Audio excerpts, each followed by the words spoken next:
আজকে আমি রিভিউ দেওয়ার চেষ্টা করব রায়হান রাফি ভাইয়ের পরিচালিত ওয়েব ফিল্ম মায়া নিয়ে, যেখানে অভিনয় করেছেন ইমন ভাই এবং সারিকা আপু। ফার্স্ট অফ অল পরিচালক রায়হান রাফি ভাইকে ধন্যবাদ জানাতে হয় এরকম একটা ইউনিক গল্প নিয়ে মায়া ওয়েব ফিল্ম মেক করার জন্য, বিকজ বর্তমান সমাজটা ধ্বংস হয়ে যাচ্ছে মাদকের কারণে। এই ওয়েব ফিল্মে একটা পরিবারকে কিভাবে ধ্বংস করে দেয় মাদক, সেই বিষয়টা একদম গোছালো সুন্দরভাবে ফুটিয়ে তোলা হয়েছে।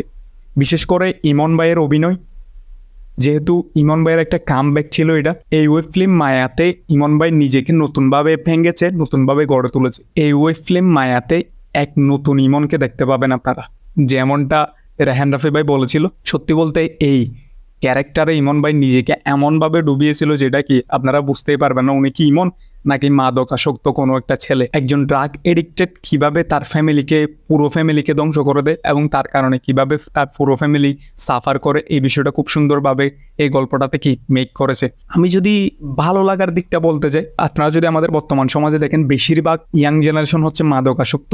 এই মাদকাসক্তের কারণে ফ্যামিলিতে গোটা পরিবেশ নষ্ট হয়ে যায় শুধুমাত্র একজনের জন্য। ইমন ভাই যখন মাদকাসক্ত হয়ে নানা রকম কিছু করতো, ঠিক সেই সময় হচ্ছে নিজের ফ্যামিলির হাল ধরার জন্য সাফার করতে হয়েছে, অনেক কিছু সাফার করতে হয়েছে কি সারিকা আপুকে। এই মায়া ওয়েব ফিল্মে দেখানো হয়েছে মেয়ে কিভাবে স্ট্রাগল করে তার জীবনে, ওই বিষয়টাই হচ্ছে কি দেখানো হয়েছে। মেয়েদের জন্য এই শহরটা কত ঝুঁকিপূর্ণ, সব বিষয় হচ্ছে এখানে তুলে ধরা হয়েছে। বিশেষ করে একটা ছেলে যখন কোনো একটা জবের ইন্টারভিউ দিতে যায় তার জন্য সবকিছু অনেক নর্মাল থাকে, বাট একজন মেয়ে যখন যায়, বর্তমান সমাজে কিন্তু এটা নানা চোখে দেখা হয়। এই মেয়েটাকে কি জন্য বিয়ে করছে, কি মানে নানা কিছু কি দেখায়। তারপরে যদি আপনি একটু কি নরম হয়ে কথা বলেন, একটু আপনার ফ্যামিলির কষ্টগুলো তা অন্যের সাথে শেয়ার করেন, তখন তো ওই বিষয়টা কি অনেক বেশি কি হয়ে যায়। তখন সবাই মনে করে এই মেয়েটার থেকে অবশ্যই আমি সুযোগ নিব। এই ওয়েব ফিল্মে হচ্ছে একটা জিনিস খুব ভালো লাগছে, সেটা হচ্ছে অতীতে সারিকা আপুর অভিনয় দেখছি, ইমন ভাইয়ের অভিনয় দেখছি, তারা যে নতুনভাবে যে নিজেদেরকে কি গঠন করছে, নিজেদেরকে ভেঙেছে, এই জিনিসটা হচ্ছে খুব ভালো লেগেছে। এরপরে যদি কালার গ্রেডিং, সাউন্ড ডিজাইন এবং ক্যামেরা অ্যাঙ্গেলের কথা বলতে চাই, কালার গ্রেডিং ওয়েব ফিল্ম হিসাবে মোটামুটি ভালো ছিল, তবে সাউন্ড ডিজাইনের মধ্যে সাউন্ডের মধ্যে একটু প্রবলেম ছিল। যেহেতু আমি একজন ভিডিও এডিটর জন্য আমি বুঝি, এইখানে হচ্ছে মাঝখানের কিছু সাউন্ড হচ্ছে এআই দিয়ে কি জেনারেট করা হয়েছিল, মানে এআই দিয়ে কি করা হয়েছিল, সেই জন্য হচ্ছে ওই এআই এর সাউন্ডটা কি একদম কি কানে লাগতেছিল, মানে কথাটা মাঝে মাঝে একটু কি হয়েছিল, প্রবলেম হচ্ছিল।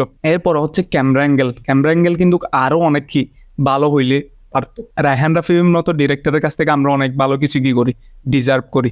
সেজন্য হচ্ছে কি ক্যামেরা অ্যাঙ্গেলটা, ক্যামেরার সব মুভমেন্ট বলেন, যা কিছু বলেন না কেন, আরও অনেক ভালো হওয়া দরকার ছিল। সব মিলিয়ে মায়া ওই ফিল্মের মধ্যে যারাই কি অ্যাক্টিং করছে সবার অভিনয় দারুণ ছিল। বিকজ আপনি এই ছোট বাচ্চার থেকে শুরু করে ইমন ভাই থেকে শুরু করে সারিকা আপু থেকে শুরু করে বাকি যারা ছিল সবাই দারুণ অ্যাক্টিং করেছে। আর এইখানে হচ্ছে আরেকটা হচ্ছে সতর্কতামূলক কি বার্তা, শুধু একটা না, এই ফিল্মে হচ্ছে আপনারা কয়েকটা সতর্কতামূলক কি বার্তা পাবেন। একজন মেয়ে কিভাবে সংগ্রাম করে, তারপর হচ্ছে একজন ড্রাগ এডিক্টেডদের জন্য কিভাবে হচ্ছে এই শহরটা ধ্বংস হয়ে যায় কিছু মানুষের ভুলের কারণে। যেমন হচ্ছে আমাদের তোফাজ্জল ভাই, ধরেন এই তোফাজ্জল ভাইকে কিন্তু সম্পূর্ণ ভুলের কারণে মেরে ফেলা হয়েছে। আমাদের সমাজে এমন কিছু ঘটনা ঘটে যেগুলো হচ্ছে আমরা কৌতূহলবশত করে ফেলে, কিন্তু পরবর্তীতে গিয়ে দেখি এই জিনিসটা পুরোপুরি ভুল ছিল। সেজন্য হচ্ছে আমাদের সবার থেকে এই যে আপনারা কৌতূহলবশত কতগুলো কাজ করে ফেলেন, একটা মানুষকে মেরে ফেলেন, পরবর্তীতে বুঝতে পারেন সেই মানুষটা নির্দোষ, এই কাজগুলোর থেকে আমাদেরকে কি বাইরে আসতে হবে। সব মিলিয়ে যদি আমি ইমন ভাইয়ের মায়াকে কি